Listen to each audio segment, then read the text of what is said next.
आँखों से आंसू आ जाएं, ऐसे ही भक्त चरित्र सुनने के लिए हमारे चैनल बिना भक्ति को सब्सक्राइब करें। जय श्री कृष्ण। बहुत ध्यान से सुनिए सब लोग। तो जयपुर के राजा की पुत्री मदन मोहन जी की सेवा करती थी। मदन मोहन जी को लाड़ लड़ाती, पूरे दिन उन्हीं को सजाती रहती, उन्हीं का श्रृंगार करती, सेवा करती।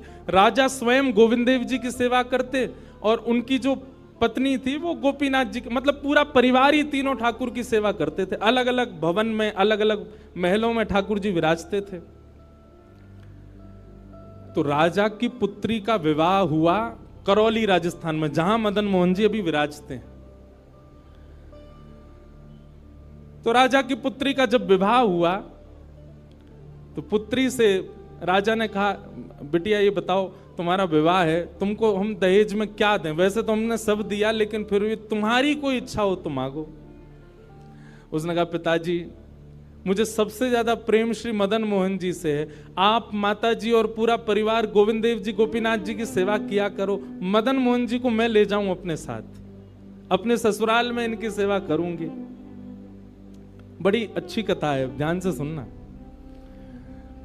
राजा रोने लगा, अपनी पुत्री के चरणों में सिर झुका के बोला, मुझे क्षमा कर दे पुत्री, तू जो मांगेगी सो दूंगा, पर ये मेरे हृदय है, मैं इनको नहीं दे सकता। मैं वृंदावन से मुगलों से बचा करके इनको लेके आया हूं। वैसे तो ठाकुर जी को बचने की कोई आवश्यकता नहीं, ठाकुर जी कृपा करके आए हैं जयपुर में राजा के ऊपर, पर इनको देख करके मेरे प्राण बचते हैं।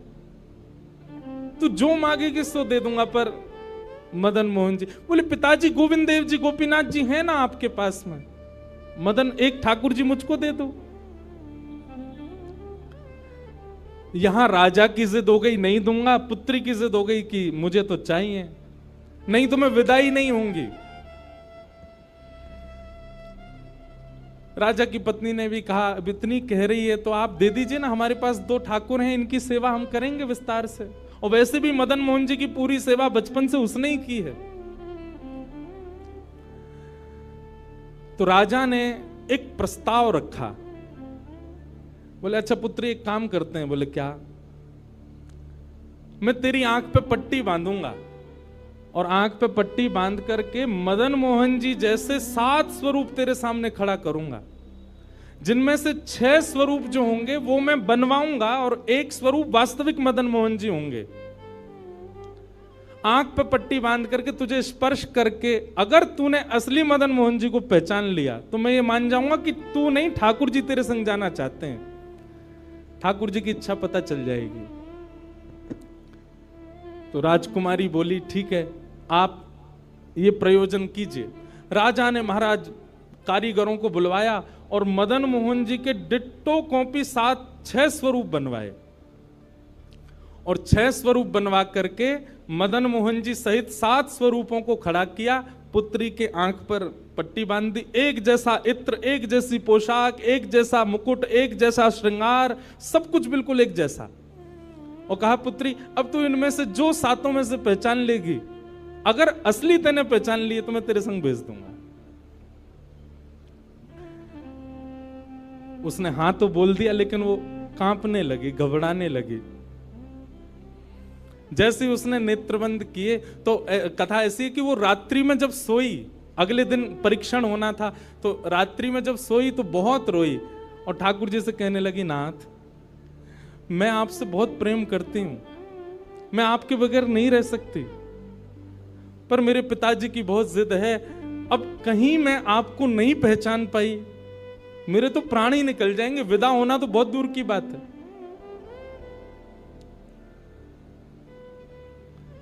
रुदन करते करते करते करते, बंधुओं एक मेरी बात बहुत ध्यान से सुनिएगा, कभी ठाकुर जी के विरह में यदि आपके अश्रु नहीं आए हैं ना, तो अभी आप भक्ति के भाव से बहुत दूर हो। आपको वृंदावन जाना अच्छा लगता है, वृंदावन में घूमना अच्छा लगता है, राधा राधा नाम ध्वनि पर झूमना अच्छा लगता है, कथाएं प्रवचन सत्संग बढ़िया लगते हैं। ये सब एक प्रथम सोपान, प्रथम सीढ़ी है, पर प्रमुख सीढ़ी तो भजन मार्ग या भक्ति पथ की विरह है। अगर वो आपके चित्त में कभी ठाकुर जी के लिए नहीं आया है तो अभी आप बहुत पीछे छूटे हुए हो। रात भर रोती रही और रुदन करते करते, नाथ मैं कैसे पहचानूंगी कि आप सत्य कौन से हो। मदन मोहन जी उसके स्वप्न में आ गए और स्वप्न में आकर के बोले, तू चिंता मत करे, तेरो ही मन ना है मोह ले जावे को, मेरो भी मन है रो तेरे संग जावे को। अरे जे सब मेरी सेवा तो करें पर तेरी जैसी सेवा तो कोई करेगा ना, मेरो भी बड़ो मन है तेरे संग चलवे को। तो उसने कहा, तो नाथ कुछ कृपा तो करो। बोले हाँ मैं एक काम करूंगा। बोले कहा, तू सबरे स्वरूपन को जब स्पर्श करेगी ना तो असली मदन मोहन जो मैं हूं, तू मेरे हाथन को स्पर्श करियो। तो हाथ कैसे? ऐसे। ठाकुर जी त्रिभंग लली ठाकुर जी हैं, तो ठाकुर जी बोले तू मेरे हाथन को स्पर्श करियो तो जितने मेरे अन्य स्वरूप हैं 6 वो तो ऐसे ही रहेंगे, लेकिन जैसे ही तू वास्तविक मेरे सामने आवेगी सो मैं अपनी इकन्नी उंगली उठा दूंगा, अपनी कोने वाली उंगली उठा दूंगा।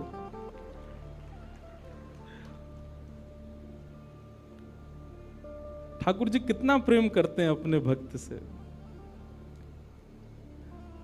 ठाकुर जी बोले मैं अपनी इकन्नी उंगली उठा दूंगा और तू स्पर्श करती करती मेरी जैसे इकन्नी उंगली उठे वाकू पकड़ लियो और तुरंत पिताजी से कह दियो, जय रे मदन मोहन जी, मैं चल दूंगा तेरे संग।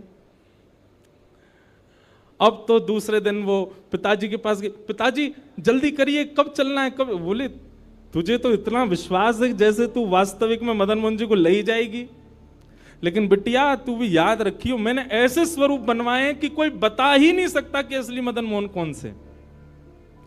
बोले पिताजी आप सन्मुख पधराओ। तो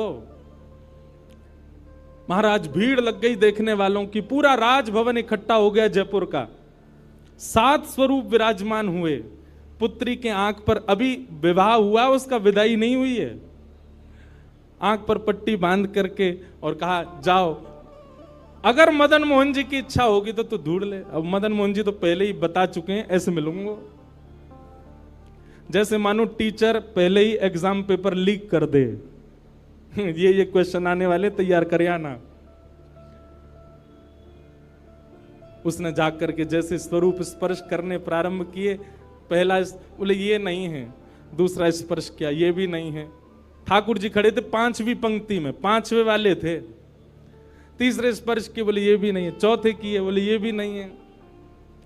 जैसे ही 5वें का स्पर्श किया और मुखमंडल का स्पर्श किया, गले का स्पर्श किया, वक्ष का स्पर्श कर, जैसे ही ठाकुर जी की भुजा पकड़ी सो ठाकुर जी ने अपनी इकन्नी उंगली हिला दी और जैसे ही इकन्नी उंगली हिलाई उसने तो, पिताजी यही है मदन मोहन जी।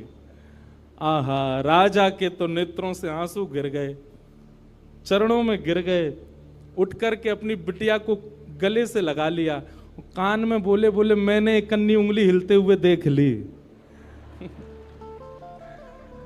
मुझे ये बात पता चल गई है कि भैया तेरी जिद नहीं है इनको ले जाने की, इनकी भी जिद है तेरे संग जाने की।